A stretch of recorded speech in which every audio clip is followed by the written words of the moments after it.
Hi అండి అందరికీ శ్రీ సాయి మాట మధురం ఛానల్కి స్వాగతం. ఈరోజు ఎంతో ముఖ్యమైన ఒక మంచి విషయం గురించి మాట్లాడుకుందాం. ఆ మంచి విషయం ఏంటో వీడియో మొత్తం చూస్తే మీకే అర్థమవుతుంది. వీడియో ఎక్కడ స్కిప్ చేయకుండా చూడండి, ప్రతిదీ అర్థమవుతుంది. మనం చేసుకునే పరిహారాన్ని బట్టి మన జాబ్ మీద, మన లైఫ్ మీద ఎంత ప్రభావం ఉంటుందో తెలుస్తుంది. ఈ వీడియో చూస్తున్న ప్రతి ఒక్కరు ఫస్ట్ ఒక లైక్ చేసి ఛానల్ సబ్స్క్రైబ్ చేసుకోండి కొత్తగా చూస్తున్న వాళ్ళు. అలాగే ఓం సరస్వతి దేవాయే నమః అని ఒక ఇక వీడియో ఏంటంటే, మన ఇంట్లో ఎంతో మంచిగా గొప్ప గొప్ప చదువుల్ని పిల్లలకి చదివిస్తాము, కానీ తీరా చూస్తే మనకి పిల్లలకి జాబ్ ఉండదు, జాబ్ రాదు. అలాంటి వారి కోసం ఈ వీడియో. ఇవాళ సాయంత్రము ఒక మంచి పరిహారం అయితే ఉంది. 8 నుంచి 9 లోపు లేదా 6 గంటల నుంచి 9 గంటల లోపు మీరు ఈ పరిహారం అనేది చేసుకోండి.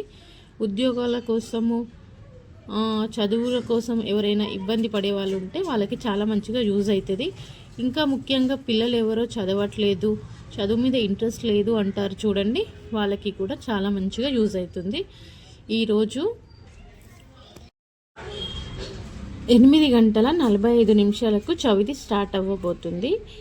అందులో ఇవాళ శుక్రవారము మంచి తిథి కాబట్టి ఈరోజు సరస్వతి గుడిలో, మీకు ఎక్కడ సరస్వతి గుడి అందుబాటులో ఉంటే అక్కడైతే మీరు అమ్మవారి గుడి ముందు, అమ్మవారి విగ్రహం ముందు మీరు ఈరోజు ఈ దీపం పెడితే చాలా మంచి పరిహారం అయితే ఉంటుంది. జాబ్ కోసం ఎవరైతే ట్రై చేస్తున్నారో, అలసిపోయారో అలాంటి వారి కోసం, ఇంకా మీ ఇంట్లో పిల్లలైతే ఎవరైతే చదవట్లేదు, ఎవరైతే మొద్దుల్లా ఉంటున్నారో, మంచి మార్క్స్ రావట్లేదు, చదువు మీద ఇంట్రెస్ట్ లేదు అంటున్నారు కదా, వాళ్ళ కోసం అయితే ఈ పరిహారం అయితే చేసుకోవచ్చు. ఇది ఎలా చేసుకోవాలి అంటే, ఇంట్లో అయితే గుడికి వెళ్ళే టైం లేదు, మీ చుట్టుపక్కల సరస్వతి అమ్మవారి దేవాలయం లేదు అనుకోండి, అలాంటి వారి కోసం ఈ వీడియో. అలాంటి వారి కోసము ఇలా చేసుకోండి. ఎలా అంటే, మీ ఇంట్లో సరస్వతి అమ్మవారి ఫోటో ఉంటే అమ్మవారి ఫోటో ముందు మంచిగా ఫోటోకి పూలమాల వేసుకోండి, లేదా తులసి మాల వేసుకోండి అమ్మవారికి.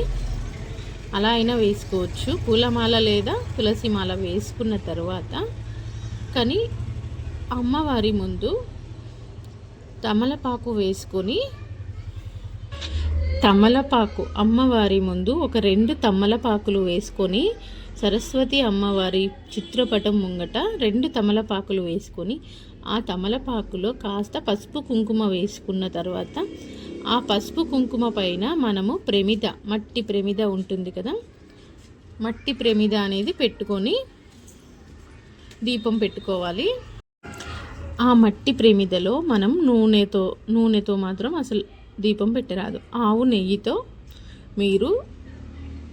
నెయ్యి వేసి దీపము, మీరు ఎవరైతే జాబ్ రావట్లేదు, పిల్లలు ఎవరైతే చదవట్లేదు అంటున్నారో వాళ్ళ చేత తలంటు స్నానం చేయించి, వాళ్ళ చేత ఈ తమలపాకు వేసే కార్యక్రమం నుంచి దీపం పెట్టే వరకు వాళ్ళ చేత మాత్రమే చేయించండి. తమలపాకు వేయించి, అందులో పసుపు కుంకుమ వేయించి, అందులో ప్రమిద, ఆవు నెయ్యి వేయించి వాళ్ళతో దీపం అయితే వెలిగించండి.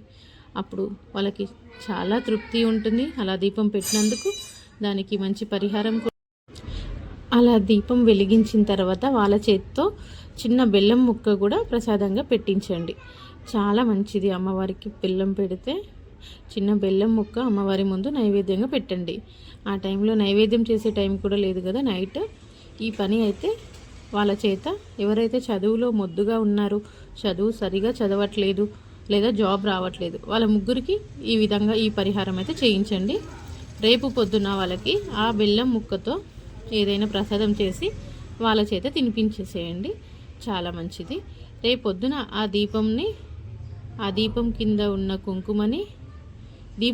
ఉన్న కుంకుమ అయితే వాళ్ళకి కాస్త పెట్టండి. రేపు పొద్దున ఫ్రెష్ అవుతారు కదా, అప్పుడు చాలా మంచి జరుగుతుంది. ఒకసారి ప్రయత్నించండి, నమ్మకంతో ప్రయత్నించండి, అంత మంచి జరుగుతుంది.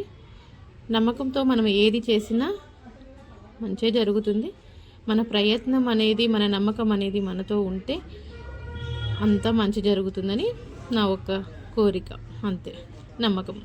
ఇక ఇలాంటి వీడియోస్ మరెన్నో మీ ముందుకు తీసుకొస్తాను. అందరూ ఒకసారి లైక్ చేసి, కొత్తగా చూస్తున్న వాళ్ళు ఛానల్ సబ్స్క్రైబ్ చేసుకోండి. Thank you for watching.